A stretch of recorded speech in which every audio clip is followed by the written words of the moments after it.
This is Dolynny TV, ladies and gentlemen. Welcome back to another edition of Edmonton Oilers discussion here on the channel. And today, well, after the signing of Shane Starrett and Brad Malone, we have a little bit slower of an Oilers news day. We do have a little touch that I will get to before my topic for today on Mr. Connor McDavid being a little bit mum about his leg and not talking too much at the Jumpstart playground reveal in Toronto today. However, can you really blame him? It's not about him. It's about the kids today. So that's where I'm going with that. However, the bigger news that everybody is trying to push online is, I know the New Jersey Devils and stuff have kind of quashed this idea that the Taylor Hall's not going to negotiate a contract with them when it's up or before it's up this next off season, right? Taylor Hall due for a contract at the end of 1920, and that kind of perks up the interest of Oilers fans, although essentially my whole point today is to say it absolutely should not. I mean, I've been a Taylor Hall detractor long since the trade, and that's no secret, but to sit here and say that Taylor Hall should be signed by the Oilers is pretty short-sighted of the kind of cap situation that the Oilers have, right? Taylor Hall, the last couple of years, he's been way more than point per game, obviously. In New Jersey, 17-18, he was the MVP of the league. 93 points, 76 games played, had 6 points in 5 games in the playoffs, his first ever NHL playoffs, and then he had 37 points in 33 games. He really went to New Jersey and figured himself out. That was the big thing. He was an immature kid who didn't want to buy into any system. He thought he could do it all himself, and the nightlife was also part of his game when it came to Taylor Hall in the Edmonton Oilers uniform. So goes to New Jersey, figures it all out, within 2 years becomes the MVP of the league and becomes the Taylor Hall we all thought we were going to get when we drafted him first overall. But here's the thing.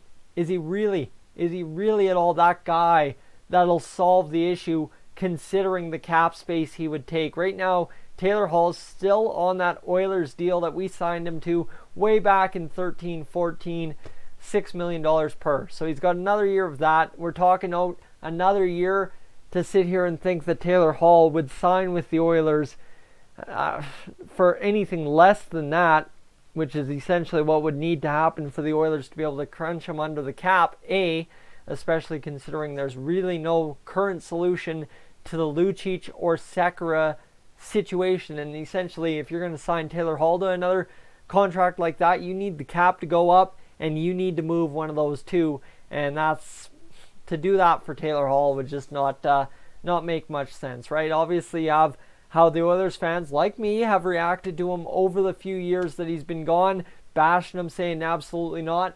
And then you've got also how his life was going in Edmonton at times. It is just the perfect storm, ladies and gentlemen, to absolutely not re-sign Taylor Hall. I will, however, get into the pro side here just to kind of entertain you guys who do say that we should sign Taylor Hall. Let's go all the way back to his first season in Oilers land, 2010-2011, right? That big hoopla. We won the draft lottery. We signed Taylor Hall. Oh my goodness. The dark years are over. They still aren't.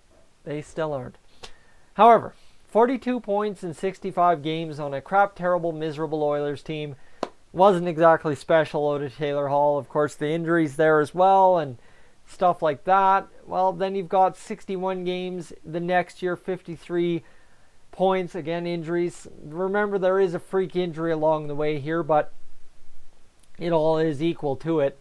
So 53 points, 61 games.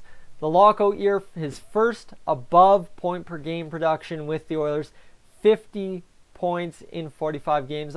A better Oilers team, but in a shortened season, after playing all that rookie time, they really did make something of it. Remember, Nail Yakupov was something that year. There's a little bit more to that team than just Taylor Hall scoring 50 points in 45 games. And then you've got the next year, 80 points in 75 games. This is 13-14. We thought, if at all, Taylor Hall was going to figure it out in Edmonton. He had figured it out. He was going to get it done. This was going to be the year next year. Man, 14-15 was looking good. And then, well, Taylor Hall, 38 points, 53 games. Again, right back where we started with him, and then we all know where that led to, right? Obviously, the drafting of Connor McDavid in 2015. We get our new guy, and that left Taylor Hall with one option in Edmonton, is to play his heart out and get the job done to stay on the team. And that was kind of the friction year, right? 15-16, there was a bunch of friction. There was the culture. Was it McDavid as the leader, or was it Taylor Hall, and who was the main guy? And I think Taylor Hall really had all that pressure on him and really didn't live up to what he needed to do on the ice, off the ice, and all around as the player he should have been by this time in Edmonton. This is just my opinion. You may very well have a different opinion. We all kind of come in as fans at different times, different eras, and we all see players grow up differently, especially judging on age or experience around the NHL. And just my taste of where I was in my life at that time, kind of being into the bar scene by proxy. I wasn't going to the bar every night in college, trust me. I think I went a whole 3 times through 2 years of television broadcasting school, which, you ask any of my classmates, they probably went 3 times a week. So, 15-16, 65 points, 82 games played, and then this is where, yes, okay, I will always defend Taylor Hall on this. Taylor Hall for Adam Larson, straight up, 1-for-1, one of the stupidest, most boneheaded trades ever. Honestly, a 2nd round pick, a 3rd round pick, a 1st round, anything extra attached to Adam Larson would have made it more stomachable. Just for craps and giggles, I'll give you this thought here. Cap friendly, if I can find it on there. If I can find the past draft boards from previous years. Hold on. Draft board 20. Taylor Hall was traded in 2016. So we're looking at the 2016 draft and go. If you look at, say, the New Jersey pick, where is it? In 2016, 41st overall. I'll give you a couple names that were available after the 41st pick. So essentially you've got Samuel Girard, who we all know is so highly touted and has gone on to do things in Colorado, obviously a part of the Matt Duchene deal. And then you've got anyone else I can find here just for craps and giggles, boys. Philip Gustafson, Dylan Dubé, Carl Grundstrom, Taylor Radish. You sit here and you think, we could have gotten so much more for that deal. And that, if anything, about Taylor Hall absolutely kicks me in the pants. It is the fact that it's just Adam Larson and the way he's panned out. That's all we have to show for Taylor Hall. And that's by no means an indication that I want Taylor Hall back, because as this current stands, and absolutely no way does it A, make sense, and no way B, do I want Taylor Hall back as an Edmonton Oiler. It's actually, I read it on Twitter. Somebody put it on Twitter best, and this is the one that makes your brain hurt.